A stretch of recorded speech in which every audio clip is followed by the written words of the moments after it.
Hello everybody, I'm back, Dr. K.K. Agarwal, President Heart Care Foundation of India, and you are watching Med Talks with Dr. K.K. non-stop 7 p.m. show. Let's have the topic of the day.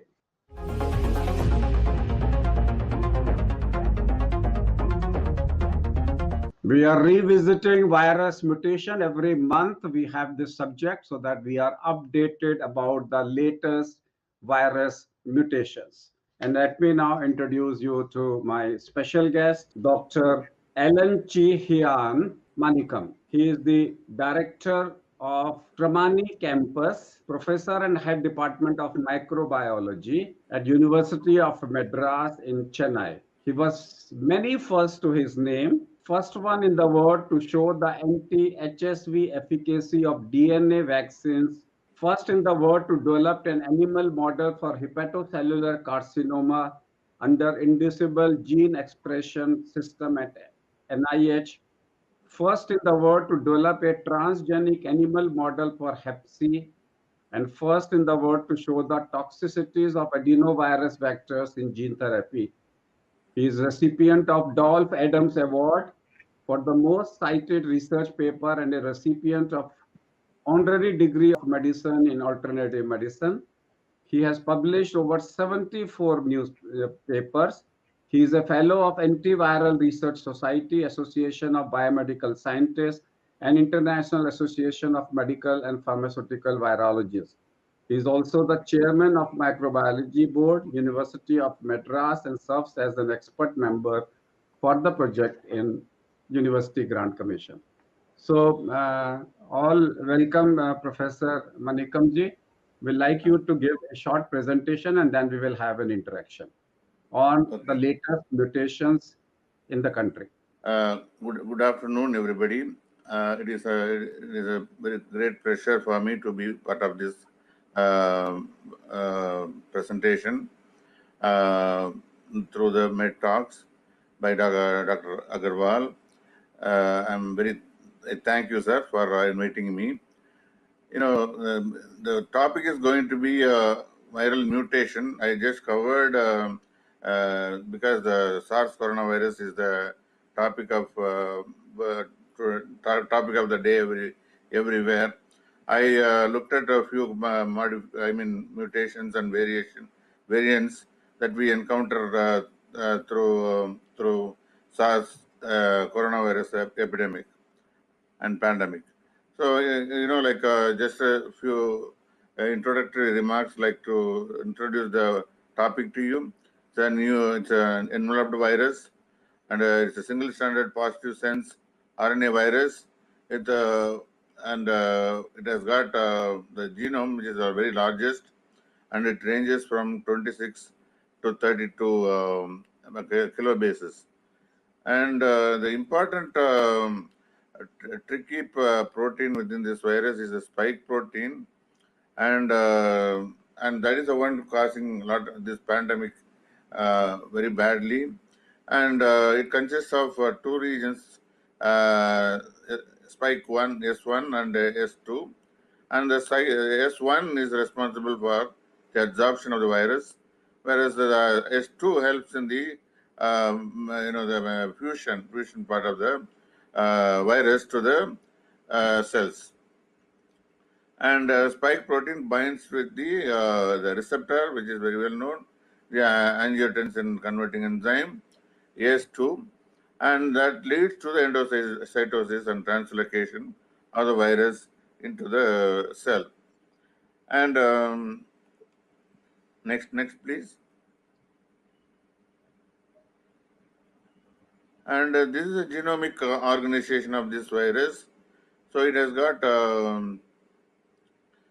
several non-structural proteins and structural proteins, and you have this large chunk of DNA, RNA, that is PP1A and PP1AB.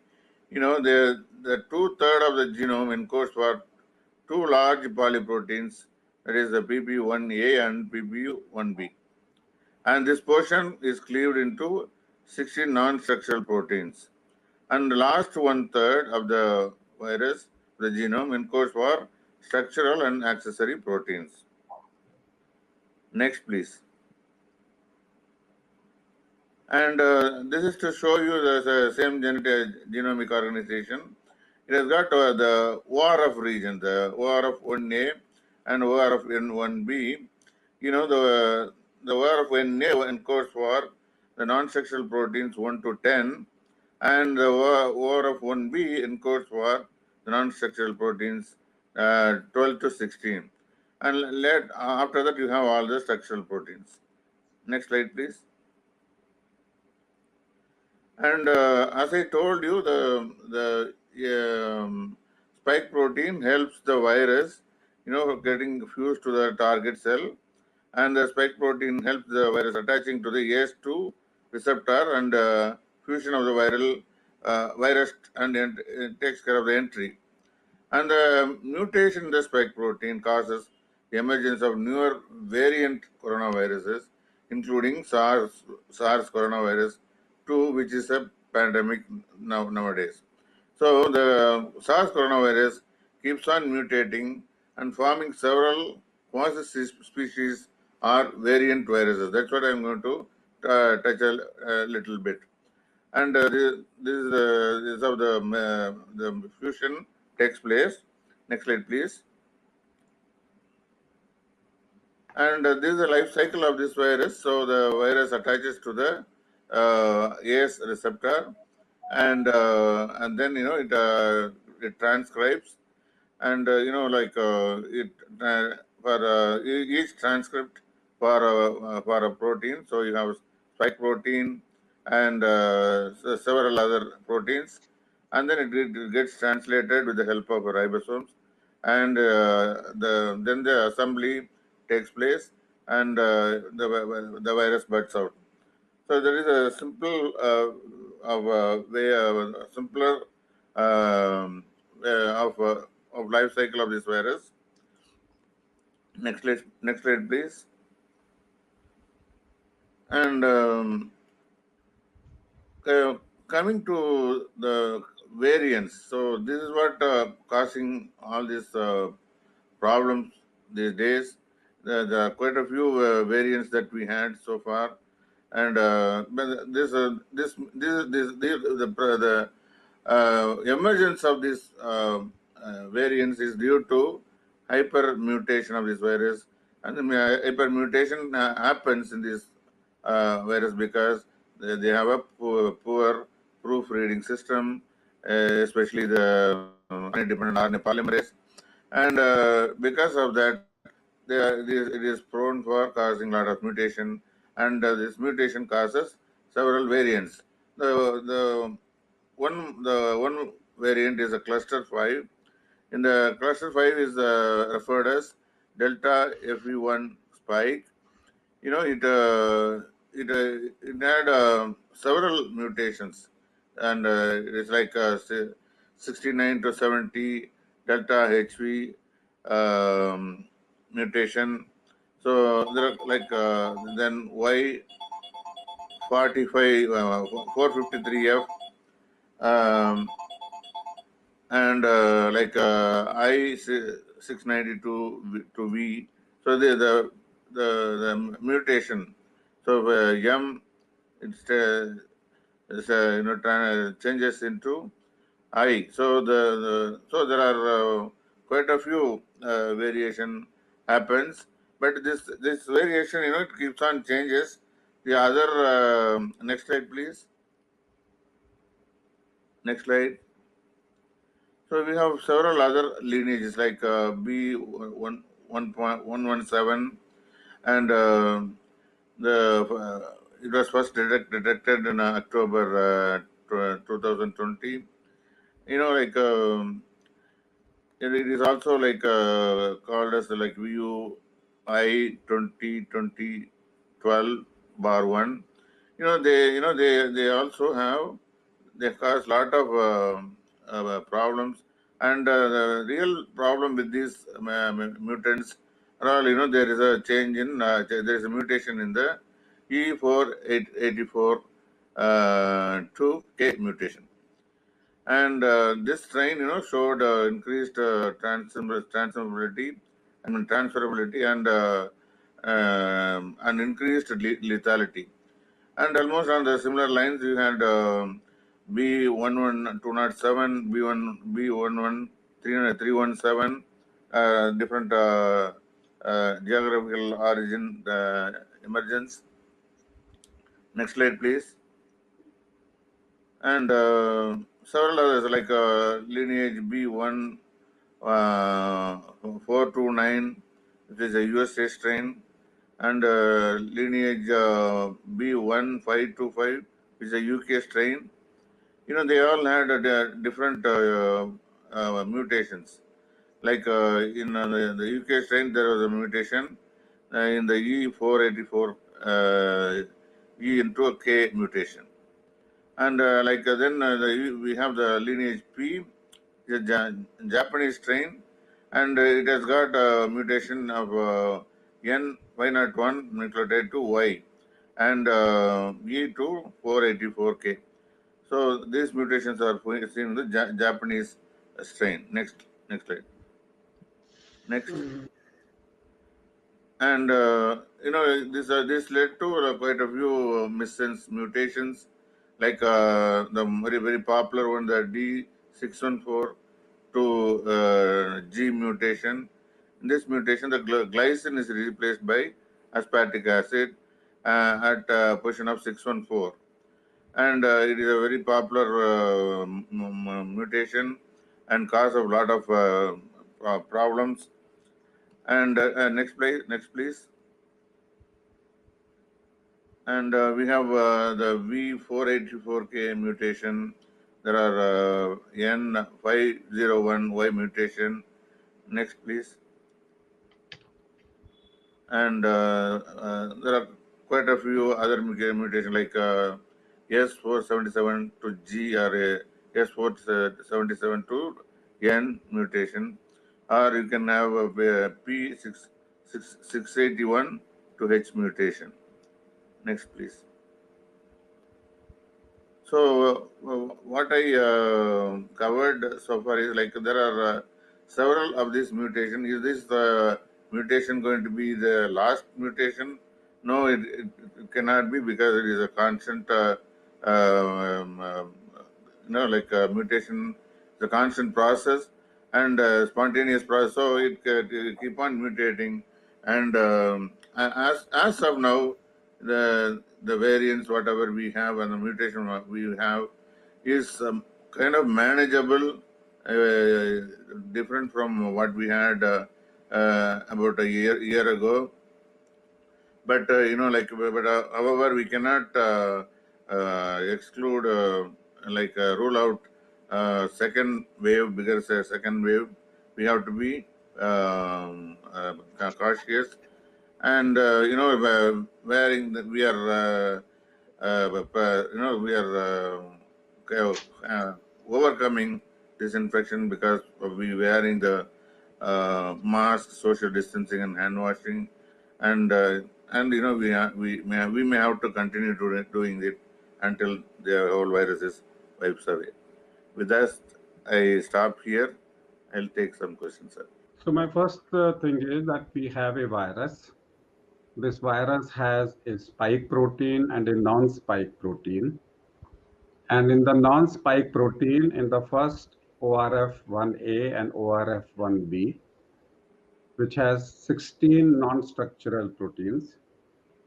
Out of that non-structural protein, which is in the later part of the ORF1B, that there is a non-structural protein 14, which is a part of RDRP, and which is responsible for the proofreading mechanism, and which can hamper by misuse of many antivirals which act at the level of RDRP inhibitors.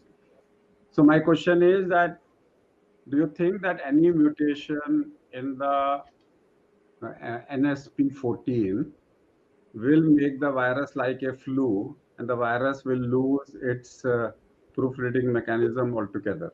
Can this happen?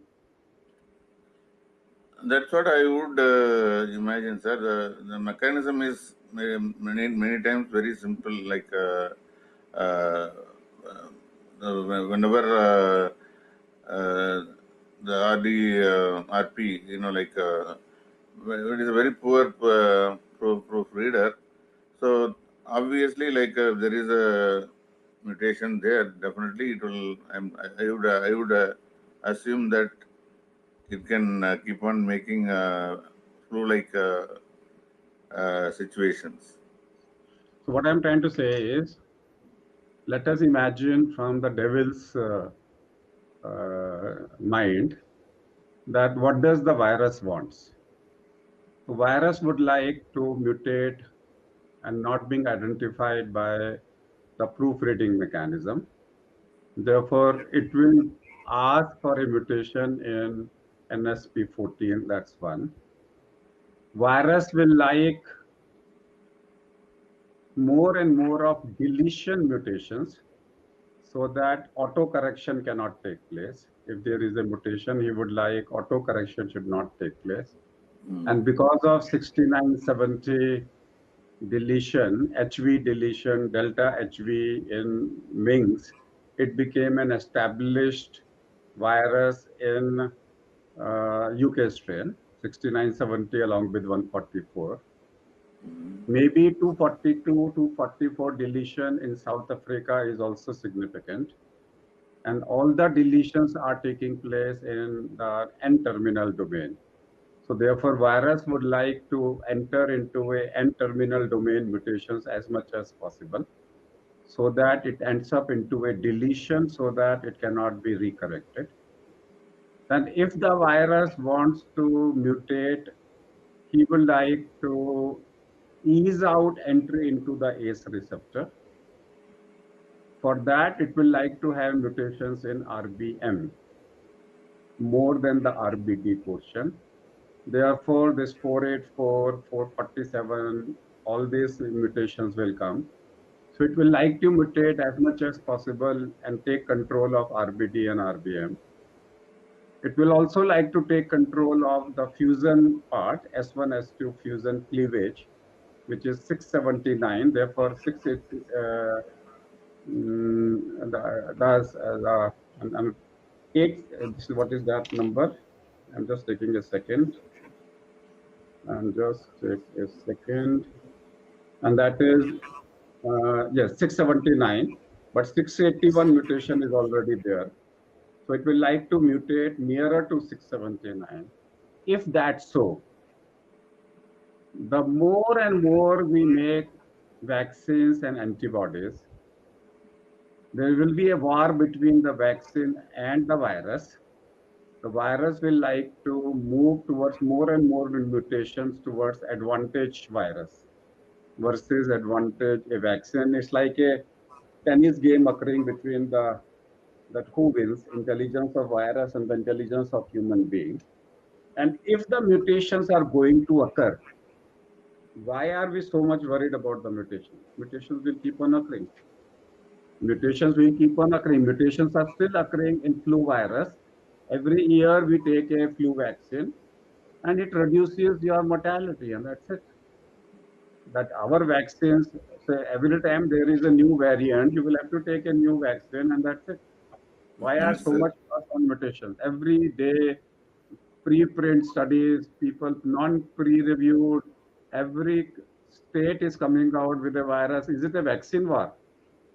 Is it a vaccine war who are trying to come forward and say that my vaccine is better, my vaccine is better, my vaccine is better? Why should we be so much concerned about mutations? Will keep on occurring. Mutations have to occur. Mutations have to occur, and more mutations are likely to occur. Even 6970 UK virus is not stable. It will like to acquire, it is already acquiring more mutation. It is already acquiring 484 mutation in New York. It will like to have more and more mutations. So why so much fuss about mutations? That's my question. But in my view, like mutation are there is going to be there. Like even though like we give this vaccine and all, Uh, but I think there will be still certain areas which are conserved, and which may, with the hope that it may offer some level of protection, and some level of antibody production may happen, which may check to a certain extent, but if at all, it is not going to offer a complete protection. And I think that may be the reason behind uh, this vaccine war.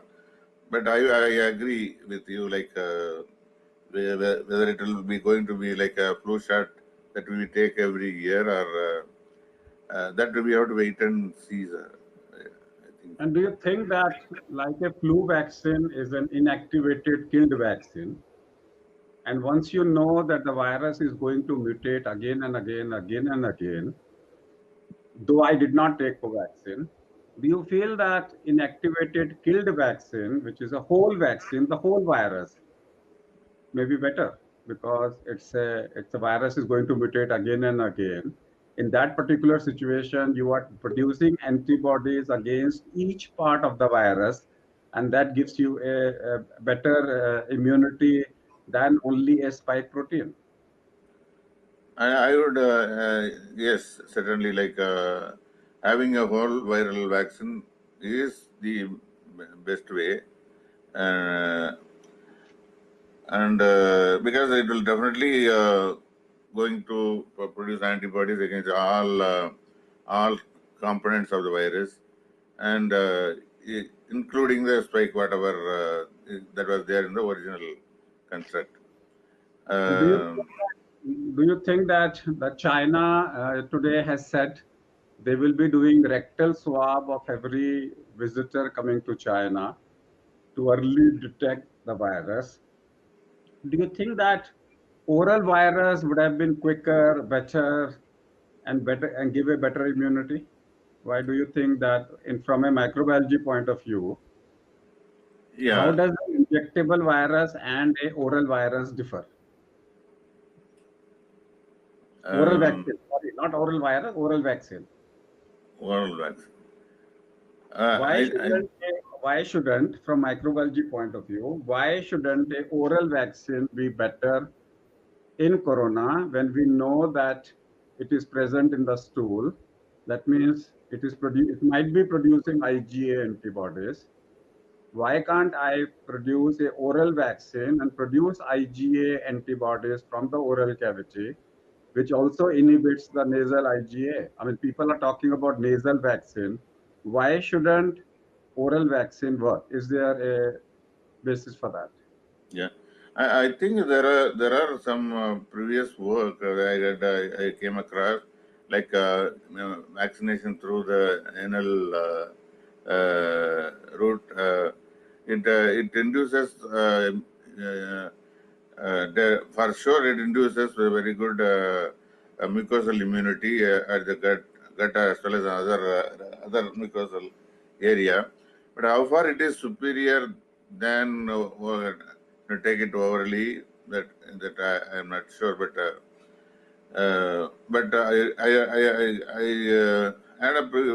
had I read somewhere, like previous work, like it was very potent way to immunize some people. That I heard like that. Why I'm asking this question is because, do you think that, like polio, that some of the viruses present in sewage virus will, if taken by a contaminated water, will provide some immunity? Theoretical question. This is a lateral thinking. This is not a. Um, yeah, like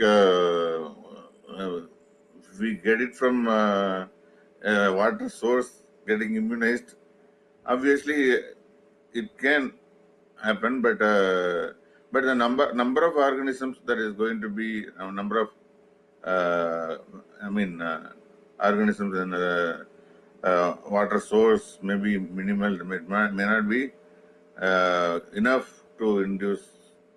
What Uh, is the situation of corona now in Chennai? it is decreasing, sir. it is a decreasing trend only. We hear about neighboring states like uh, Kerala and other places. It is increasing, but so far we did not see any spike or any And increase. what is the virus running in Tamil Nadu? Any special mutation or it is same as D614G? I hear only the regular one, the 614. Regular virus, the wild virus. I'm taking mLOS 2.5 milligram for BP pulse. Should I take it on alternate days? No. Anuji, blood pressure medicine either are taken daily or not taken. If you feel that you are overdosing yourself, then you can ask your doctors to stop the medicine. Yes, if anybody else is there. So if nobody is there, I would like Professor to summarize 5 points in the interest of the people. 5 points in microbiology, what everybody should know. So Dr. Manikan, can you give 5 take-home messages for the public to know about the virus mutations? See, viruses, they are they there is a constant fight pursuit between humans and the microorganisms. So in this pursuit,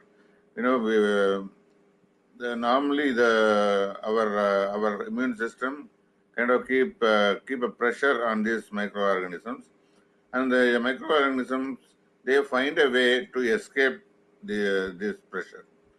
So one of the mechanisms is the mutation. Mutation is the easiest way by which they can keep on changing their phase so that the immune system goes obsolete. And this is not only happening with coronavirus. There are several other viruses like HIV does it, flu does it. Many RNA viruses, they does it.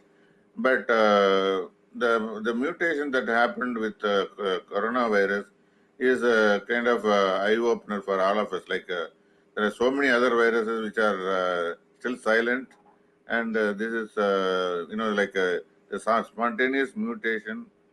I still believe it is maybe a spontaneous mutation, not a man-made mutation. And this keeps on occurring, and we and nature, because uh, mother nature, takes care of everybody. And I think and for everybody have a space also. So, and this corona situation may be there for a while, and it may go away. That's my suggestion. So thank you very much for giving a detailed view of mutations. जो लोग इस programme को देख रहे हैं, याद रखिए mutations आ रहे हैं, आते रहेंगे, लड़ाई जादू रहेगी। जितना आप वायरस पे प्रेशर करोगे वो म्यूटेट कर जाएगा। उसके पास में 32 बेस पेयर्स हैं, 32,000 से ज़्यादा उसके पास अमाइनो एसिड्स हैं, 1200 से ज़्यादा उसके स्पाइक प्रोटीन्स में अमाइनो एसिड्स हैं। एक भी अमाइनो एसिड अगर उसने एक्सचेंज कर लिया तो उसकी क्वालिटी बदल जाएगी। वायरस चाहेगा कि मैं हमेशा रहूं, वो क्रॉनिसिटी की तरफ जाएगा। वो चाहेगा मैं हेपेटाइटिस सी की तरह हमेशा बॉडी में रहूं। वो कभी नहीं चाहेगा कि मैं आपको मारूं।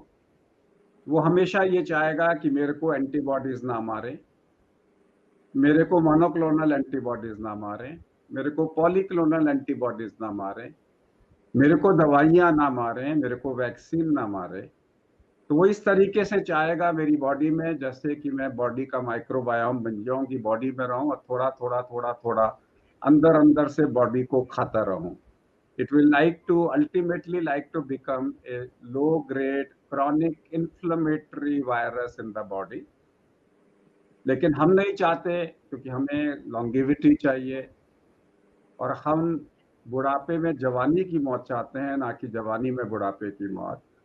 उस सिचुएशन के अंदर में हमें लो ग्रेड सिस्टमिक इन्फ्लेमेशन अपना रोक के रखना है.